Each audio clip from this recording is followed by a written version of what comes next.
Hi, everybody. I'm Okema T Moore. I am coming from the Black TV and Film Collective. I'm a board member and the programming chair. And it's so good to see everybody. Congrats on the movie. Thank you. You guys look so good. Okay. Thanks. So first of all, thank you so much for having the BTFC. Just so you have a little bit of what we do, the BTFC is a bi-coastal 501c3, and we're here to support mid-level, mid-career Black creatives with a focus on writers, producers. We're servicing everybody above and below the line with resources, education, information, etc. So we're really excited to be able to interview you today. And the movie was so interesting. I think my first question is going to be for Kobe.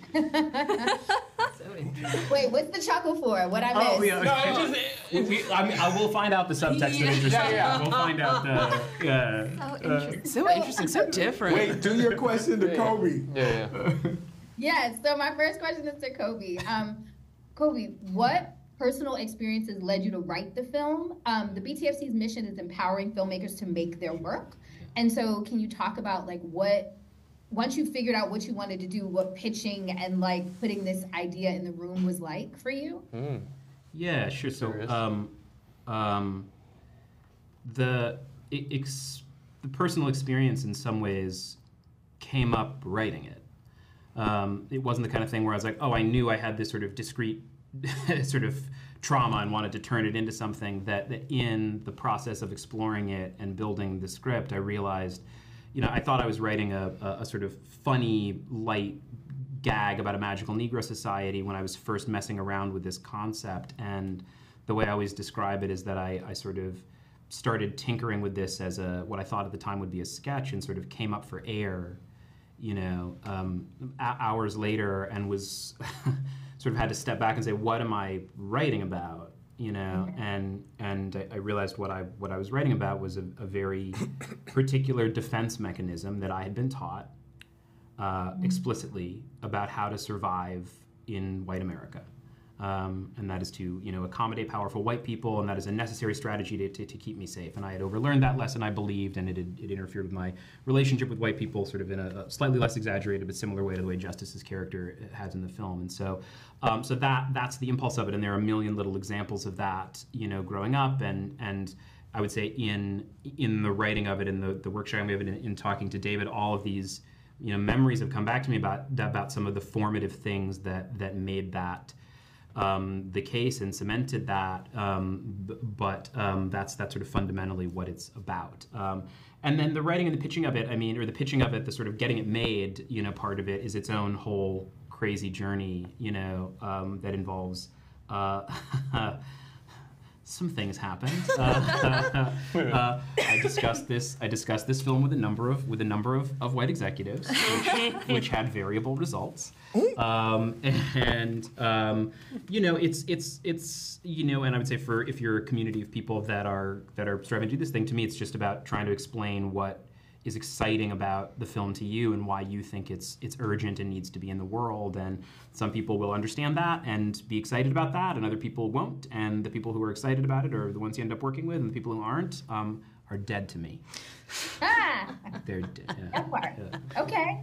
That's you. Yep. So speaking of that, what do you want the legacy of the film to be? Like, what do you say to those that may not get it?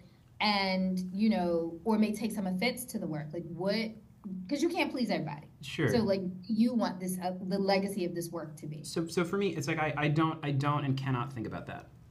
I have an incredibly narrow set of parameters, sort of ethical parameters as an artist. And they're the following. I have to be incredibly honest, and I have to be entertaining.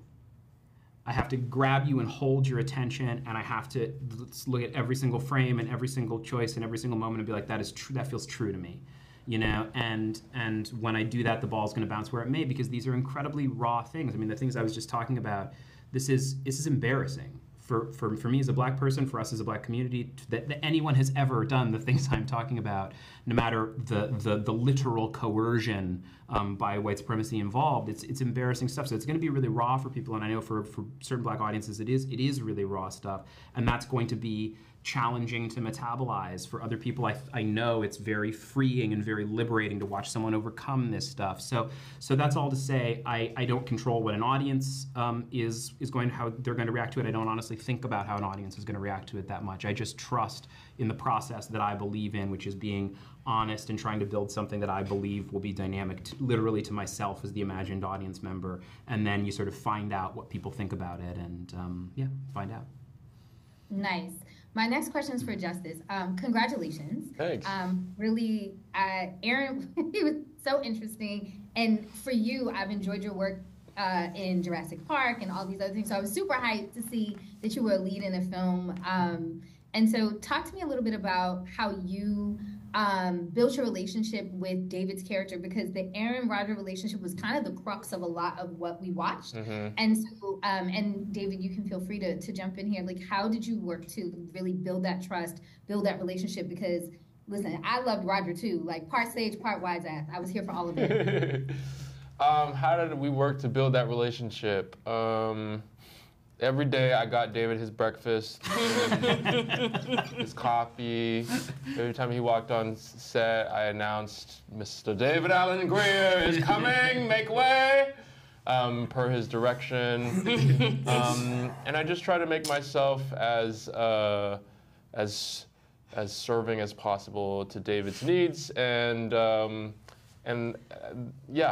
so I... So you're not going to answer the question honestly? So I think that, our relationship, I feel like our chemistry comes natural. I don't know. Well, because we're both playful. I guess if you were a different kind of person and I was teasing you like I did, that could have made you really angry and put off, and then that would have ruined everything. But this is kind of who I am, and we seem to click. Yeah. So that was fun. You really don't know. I don't think I've ever met Justice. I knew him from The Get Down. That's what I saw. Yeah, that's right. Which I really liked, and And I knew David from Jumanji. And so many others. So many others. And the extensive list. No, but I honestly, David is incredibly smart. He's funny, and sure, he teases me from time to time in good jest, but he's also really smart, and he taught me a lot about life and about... What'd I tell you first? Don't look me in my eyes. Don't look me in the eye. Mr. Greer. Mr. Or King. Or King. Yes. And it's very similar to the relationship in the film. I'm learning a lot. My character's learning a lot from Roger, how to hone his specific talents, for his benefit. And I feel like there was some of that in real life that was happening. But yeah, I'm very fortunate to have worked with him, and you are, and to have done this with him, and yeah.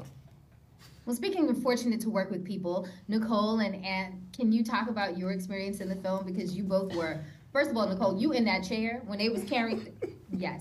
And for, is it Ann Lee? An Lee. An Lee. And your character had such this free-spirited kind of, I'm here to just enjoy my life, but also what the hell's happening around me. You both had characters that were so fun to watch for two very, very different reasons. Talk to me a little bit about your experience doing the film. I had a great time doing the film. It was fun. I get to fly, and that was wild. Honestly, it was really fun to make Dee Dee come to life because I wanted her to have gravitas, so then I was like, what voice is that? So I pitched her down a little deeper than me, so when we were doing ADR, I was like, I don't know how to do this again. But yeah, getting to be in a movie with all these lovely people has been really incredible. Justice is great to work with. At one point, he was just laughing while I was trying to act. Nicole is very funny in the movie. And I think I got David to smile once or twice, and that was, lovely.